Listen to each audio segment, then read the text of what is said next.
Did you know Denver was almost not the capital of Colorado? Or that it started as a lawless gold rush town full of gamblers and outlaws? In this video, we'll explore the true history of Denver, from its Native American roots to the skyscrapers of today. Stick around, because some of these stories are wilder than a Rocky Mountain blizzard. Title: Gold and Strife, The Birth of Denver.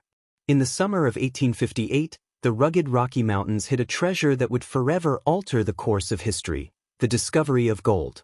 The harsh land, once home to the peaceful Cheyenne and Arapaho tribes, would soon be swept into a frenzy of greed and expansion.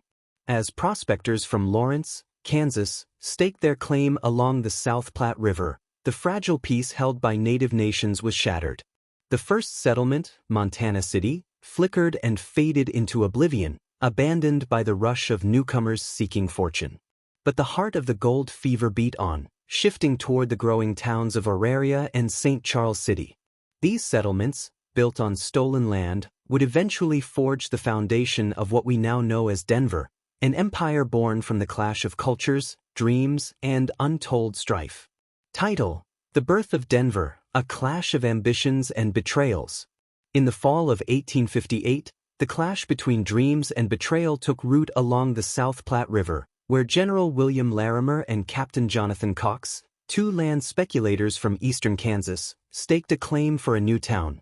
They called it Denver City, hoping to honor the name of a governor who had already resigned, their hopes dashed before they even began. As they laid cottonwood logs to mark the town's boundaries, they unknowingly built it on land once home to the Cheyenne and Arapaho, whose seasonal encampments lay just across the creek. The promise of fortune drew miners, gamblers, and traders, and Denver City became a chaotic frontier town, fueled by speculation, saloons, and desperate men. But beneath the hustle of this new world, betrayal simmered. In 1861, after signing the Treaty of Fort Wise under dubious circumstances, the Cheyenne and Arapaho were forced to cede nearly all of their ancestral lands, including the very land that Denver was built upon.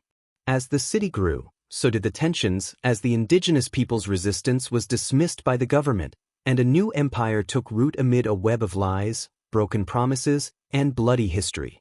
Title: Denver's Rise, Blood on the Land.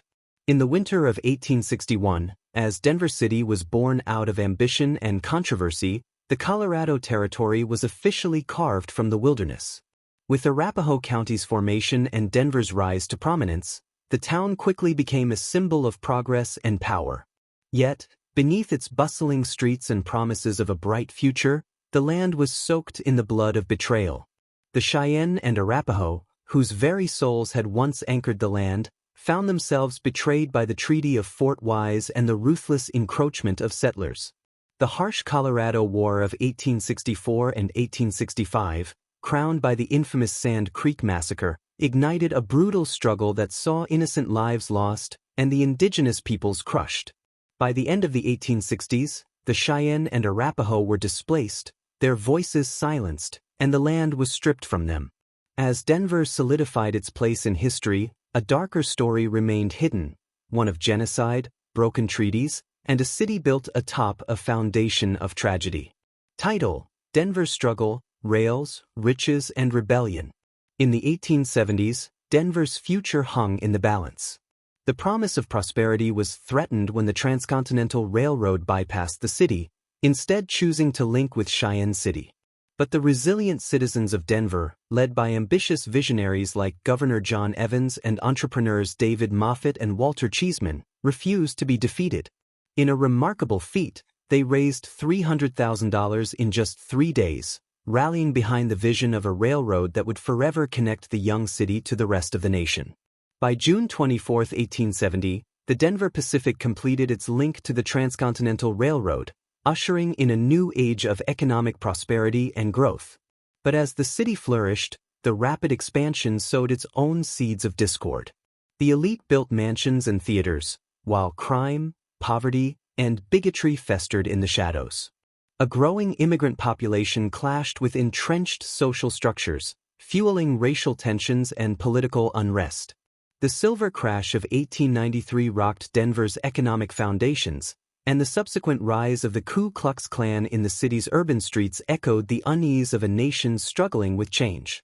Amidst the gleaming mansions and elegant hotels, Denver's dark undercurrents of corruption, crime, and societal conflict simmered, threatening to undo all the city had fought for. Title: The Tumultuous Rise of Denver, Corruption, Growth, and a Radioactive Legacy. Between 1880 and 1895, Denver became a city torn between ambition and corruption.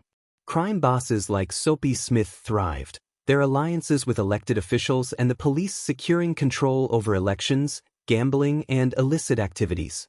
The city, deeply affected by the 1893 silver crash, also saw the rise of charitable efforts, with local religious leaders forming a precursor to the United Way to aid the impoverished. Denver's growth was undeniable, becoming the second-largest city west of Omaha by 1890. However, its prosperity masked a darker side: racial tensions with a predominantly white population, but a growing African American and Hispanic community set the stage for future struggles. As Denver experienced the Carnation Gold Rush of floriculture in the early 20th century, the city underwent significant political reform with the establishment of the City and County of Denver in 1902. Yet, a new threat loomed in the form of the Rocky Flats nuclear facility. From 1953 to 1989, it contaminated parts of Denver with plutonium-239, leaving behind a legacy of health risks, birth defects, and cancer. Despite the shining promise of growth, Denver's rise was marked by social and environmental challenges that would haunt its future for decades to come. Title: Denver's Bold Choices, the Olympic Snub, Political Ascension, and Urban Transformation. In 1970, Denver's selection to host the 1976 Winter Olympics seemed a perfect match for Colorado's centennial celebration. But by 1972, a surge of environmental concerns led Colorado voters to reject public funding for the Games. The event was moved to Innsbruck, Austria, and Denver became the only city to ever decline hosting an Olympic Games after being selected. This landmark decision, driven by State Representative Richard Lamb, helped propel him to the governorship. Over the following decades, Denver's political significance grew, hosting the Democratic National Convention twice and welcoming the Catholic Church's 6th World Youth Day, which drew a record-breaking crowd of 500,000. As the city evolved, it embraced modern infrastructure, launching a new commuter railway in 2015 and updating its zoning code to guide future development. Known as the Queen City of the Plains for its agricultural importance, Denver continued to reinvent itself, balancing a rich history with bold visions for the future. And that's the epic story of Denver. What surprised you the most? The gold rush chaos, the railroad wars, or Denver's modern tech boom? Let me know in the comments. If you enjoyed this deep dive into American city history, don't forget to like, subscribe, and hit the bell for more videos from History Love. Next up, we're uncovering the history of Detroit, so stay tuned.